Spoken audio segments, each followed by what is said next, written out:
আলাইকুম। আশা করি সকলেই ভালো আছেন, সুস্থ আছেন। তো আজকের এই ভিডিওর মাধ্যমে আমি অক্টোকাপলারের সাহায্যে একটি প্রজেক্ট তৈরি করে দেখাবো।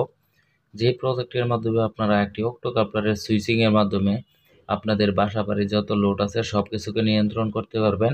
হতে পারে এটা পানির মোটর, হতে পারে এটা আপনার যে কোনো ডিভাইস হতে পারে, একটা সিলিং ফ্যানও হতে পারে, অথবা ল্যাম্পও হতে পারে, যে কোনো লোড হতে পারে। লোড যত ভারী বা হেভি হোক না কেন, সব ধরনের লোডকেই এই একটি অক্টোকাপলারের সুইচের মাধ্যমে কন্ট্রোল করতে পারবেন। তো অক্টোকাপলার কি, অক্টোকাপলার জিনিসটা কি? অক্টোকাপলার একটা ভিডিও দেওয়া আছে আমার চ্যানেলে, আমি লিঙ্ক দিয়ে রাখবো ডিসক্রিপশনে। তো আপনারা চাইলে ভিডিওটা দেখতে পারেন। অক্টোকাপলার দেখতে এরকম হয়। আমি একটি সার্কিট নিয়েছি আপনাদের বোঝার জন্য। এই যে এখানে যে ছোট একটা জিনিস দেখতে পাচ্ছেন, এই যে চার পাওলা, এটাই হলো অক্টোকাপলার। এটা হলো অক্টোকাপলার। আর এগুলো বিভিন্ন ধরনের মসফেট। এটাই হলো অক্টোকাপলার। এই অক্টোকাপলারের চারটা পিন থাকে। এই যে চারটা পিন। তো অক্টোকাপলারের চারটা পিন থাকে।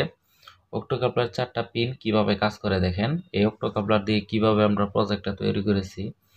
প্রথমে আমরা হোয়াইট পেপারের মাধ্যমে আমরা দেখব। তারপর আমরা থিওরিক্যালি আমাদের যে সফটওয়্যার আছে সফটওয়্যারের মাধ্যমে দেখব। তো এখানে দেখেন কিভাবে কানেকশনটা করা হয়েছে। এসডব্লিউ মানে এটা একটা সুইচ। এটা হলো 5 ভোল্ট ব্যাটারি। এটা হলো 1 কিলো ওহম রেজিস্টর। ব্যাটারি থেকে পজিটিভ পজিটিভ নিয়ে 1 কিলো ওহম রেজিস্টর নিয়ে আমাদের অক্টোকাপলারের যে ডাটা শিট আছে, ডাটা শিট অনুযায়ী অ্যানোড সাইড এবং ক্যাথোড সাইড দেখে অ্যানোড সাইডে পজিটিভ, ব্যাটারি পজিটিভ, এবং ক্যাথোড সাইডে ব্যাটারি নেগেটিভ সংযোগ দিয়েছি। সংযোগ দেওয়ার পর কিন্তু অক্টোকাপলার আমাদের এই ট্রানজিস্টরের বেজে একটা সিগন্যাল প্রদান করেছে আলোর রশ্মির মতো। সেটা সুইচিং করে এই দুইটা প্রান্ত আমাদের শর্ট করে দিয়েছে। এখন যদি এই দুইটাকে আমরা সুইচিং হিসাবে ব্যবহার করতে পারবো। এখানে আবার আমরা 5 ভোল্ট ব্যাটারি দিয়ে একটি ট্রানজিস্টরের ট্রিগারিং করেছি, কারণ অক্টোকাপলার সরাসরি এই রিলে কন্ট্রোল করতে পারবে না। এই রিলেটা মিনিমাম 5 ভোল্ট থেকে 12 ভোল্টের হয়ে থাকে। সে এই ছোট একটা সিগন্যাল দিয়ে এই রিলে কন্ট্রোল করতে পারবে না। সেই জন্য আমরা এনপিএন ট্রানজিস্টর নিয়েছি। অক্টোকাপলারের পজিটিভ সাপ্লাই এনপিএন ট্রানজিস্টরের বেজে পজিটিভ সাপ্লাই 1 kΩ রেজিস্টর হয়ে তারপর আমাদের এনপিএন ট্রানজিস্টরের বেজে এসেছে। তারপর ট্রানজিস্টরের যে আমরা ডাটা শিট অনুযায়ী যেভাবে কানেকশন করতে হয় সেভাবে আমাদের এই যে তীর চিহ্ন, এটা হলো নেগেটিভ প্রান্ত। এটার সাথে আমরা ব্যাটারি নেগেটিভ প্রান্ত সংযোগ করেছি। আর এটার সাথে আমরা এই লেগে আমরা পজিটিভ সংযোগ দিয়েছি। পজিটিভ সংযোগটা আমাদের রিলে হয়ে তারপর এই রিলের কয়েল হয়ে আমাদের এই ট্রানজিস্টরের বেজে এসেছে। তো এখন যদি আমরা এই সুইচটাকে অন করি, তাহলে এই অক্টোকাপলার অন হবে। অক্টোকাপলার অন হওয়ার পর ট্রানজিস্টর অন হবে। ট্রানজিস্টর অন হওয়ার পর রিলে অন হবে। রিলে যখন অন হবে তখন এই ট্রানজিস্টর অন হবে তখন আমাদের রিলে অন হবে। রিলে এটা নর্মালি ওপেন অবস্থায় এই পাশে থাকে।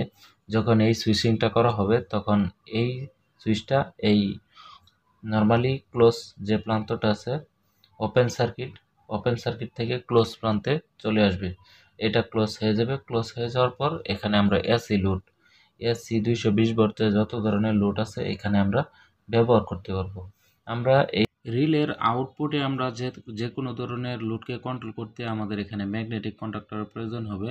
তো রিলের আউটপুটে আমরা ম্যাগনেটিক কন্ডাক্টর ব্যবহার করে লোড অপশনে এখানে আমরা ম্যাগনেটিক কন্ডাক্টর ব্যবহার করে আমরা যত বড় লোডটাই হোক না কেন এখান থেকে কন্ট্রোল করতে পারবো। আশা করি বুঝতে পেরেছেন। এখন চলেন আমরা থিওরিক্যালি একটা সফটওয়্যারের মাধ্যমে আপনাদেরকে দেখানোর চেষ্টা করব। আমরা এখানে খেয়াল করলে দেখতে পারবো আমাদের এখানে প্রথমে 5 ভোল্ট একটা ব্যাটারি, তারপর রেজিস্টর, এখানে আমরা সুইচ ব্যবহার করেছি। সুইচিং করা মাত্রই দেখেন আমাদের অক্টোকাপলারটা অন হয়ে গেল। আবার সুইচিং করলাম, অক্টোকাপলার অন হয়ে গেল, অফ হয়ে গেল।